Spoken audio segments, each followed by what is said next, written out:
इस युद्ध के कारण दुनिया में जो कठिन हालात बने हैं उनका प्रभाव लंबे समय तक बने रहने की आशंका है। इसलिए हमें तैयार रहना होगा, हमें एकजुट रहना होगा।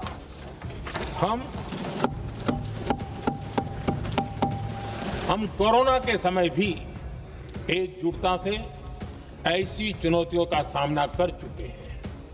अब हमें फिर से उसी तरह तैयार रहने की आवश्यकता है।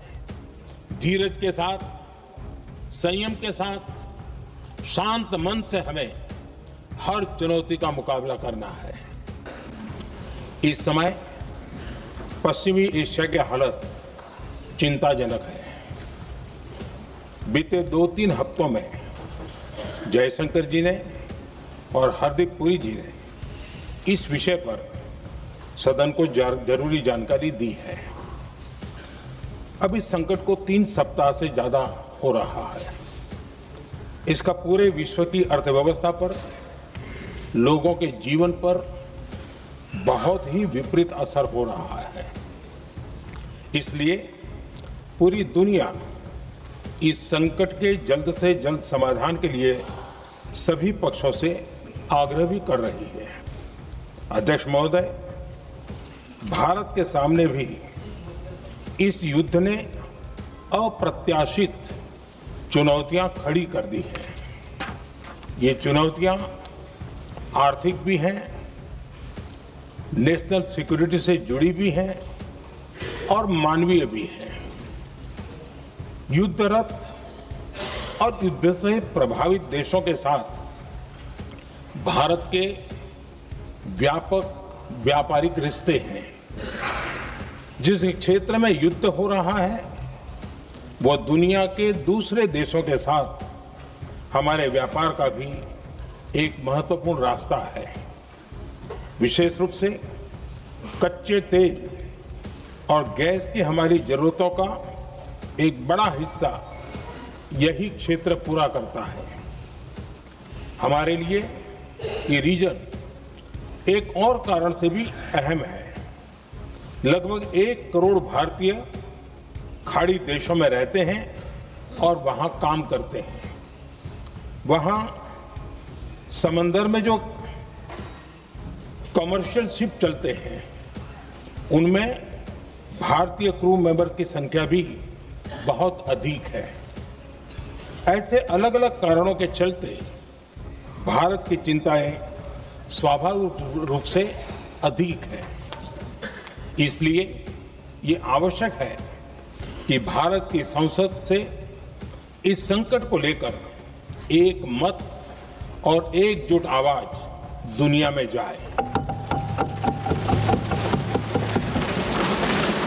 अध्यक्ष जी, जब से ये युद्ध शुरू हुआ है तब से ही प्रभावित देशों में हर भारतीय को जरूरी मदद दी जा रही है। मैंने खुद पश्चिम एशिया के ज्यादातर देशों के राष्ट्राध्यक्षों के साथ 2 राउंड फोन पर बात की है। सभी ने भारतीयों की सुरक्षा का पूरा आश्वासन दिया है। दुर्भाग्य से इस दौरान कुछ लोगों की दुखद मृत्यु हुई है और कुछ घायल हुए हैं। ऐसे मुश्किल हालात में परिवारजनों को आवश्यक मदद दी जा रही है। जो घायल है उनका बेहतर इलाज सुनिश्चित कराया जा रहा है। अध्यक्ष जी, प्रभावित देशों में हमारे जितने भी मिशन हैं वो निरंतर भारतीयों की मदद करने में जुटे हैं। वहां काम करने वाले भारतीय हो या फिर जो टूरिस्ट वहां गए हैं, सभी को हर संभव मदद दी जा रही है। हमारे मिशन नियमित रूप से एडवाइजरी जारी कर रहे हैं। यहां भारत में और अन्य प्रभावित देशों में 24/7 कंट्रोल रूम और आपातकालीन हेल्पलाइन स्थापित की गई है। इनके माध्यम से सभी प्रभावितों को त्वरित जानकारी दी जा रही है। अध्यक्ष जी, संकट की स्थिति में देश विदेश में भारतीयों की सुरक्षा हमारी बहुत बड़ी प्राथमिकता रही है। युद्ध शुरू होने के बाद से लेकर अब तक 3,75,000 से अधिक भारतीय सुरक्षित भारत लौट चुके हैं। ईरान से ही अभी तक लगभग 1,000 भारतीय सुरक्षित वापस लौटे हैं। इनमें 700 से अधिक मेडिकल की पढ़ाई करने वाले युवा हैं। खाड़ी देशों में भारतीय स्कूलों में हजारों विद्यार्थी पढ़ते हैं। सीबीएसई ने ऐसे सभी भारतीय स्कूलों में होने वाली कक्षा 10वीं और 12वीं की निर्धारित परीक्षाओं को रद्द कर दिया है। इन बच्चों की पढ़ाई निर्बाध चलती रहे, इसके लिए सीबीएसई उचित कदम उठा रही है। यानी सरकार संवेदनशील भी है, सतर्क भी है और हर सहायता के लिए तत्पर भी है। माननीय अध्यक्ष जी, भारत में बड़ी मात्रा में कच्चा तेल, गैस और फर्टिलाइजर जैसी अनेक जरूरी चीजें हॉर्मुज स्ट्रेट के रास्ते से आती हैं। युद्ध के बाद से ही हॉर्मुज स्ट्रेट में जहाजों का आना जाना बहुत चुनौतीपूर्ण हो गया है। बावजूद इसके हमारी सरकार का ये प्रयास रहा है कि पेट्रोल, डीजल और गैस की सप्लाई बहुत ज्यादा प्रभावित न हो, देश के सामान्य परिवारों को परेशानी भी कम से कम हो, इस पर हमारा फोकस रहा है। हम सभी जानते हैं, देश अपनी जरूरत की 60% एलपीजी आयात करता है। इसकी सप्लाई में अनिश्चितता के कारण सरकार ने एलपीजी के डोमेस्टिक उपयोग को प्राथमिकता दी है। साथ ही एलपीजी के देश में ही उत्पादन को भी बढ़ाया जा रहा है। पेट्रोल, डीजल की सप्लाई पूरे देश में सुचारू रूप से होती रहे, इस पर भी लगातार काम किया गया है। अध्यक्ष जी, आज की इन परिस्थितियों में एनर्जी सिक्योरिटी को लेकर बीते एक दशक में उठाए गए कदम और भी प्रासंगिक हो गए हैं। भारत ने बीते 11 वर्षों में अपनी एनर्जी इंपोर्ट का डाइवर्सिफिकेशन किया है। पहले क्रूड ऑयल, एलएनजी, एलपीजी ऐसी एनर्जी जरूरतों के लिए 27 देशों से इंपोर्ट किया जाता था। वहीं आज भारत 41 देशों से एनर्जी इंपोर्ट करता है। अध्यक्ष जी, बीते दशक में भारत ने संकट के ऐसे ही समय के लिए कच्चे तेल के भंडारण को भी प्राथमिकता दी है। आज भारत के पास 53 लाख मीट्रिक टन से अधिक का स्ट्रेटेजिक पेट्रोलियम रिजर्व है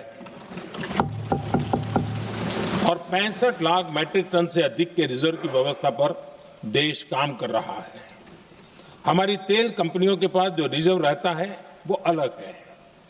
बीते 11 वर्षों में हमारी रिफाइनिंग कैपेसिटी में भी उल्लेखनीय वृद्धि हुई है। अध्यक्ष जी, सरकार अलग अलग देशों के सप्लायर्स के साथ भी लगातार संपर्क में है। प्रयास ये है कि जहां से संभव हो वहां से तेल और गैस की सप्लाई होती रहे। भारत सरकार गल्फ और आसपास के शिपिंग रूट्स पर निरंतर नजर बनाए हुए है।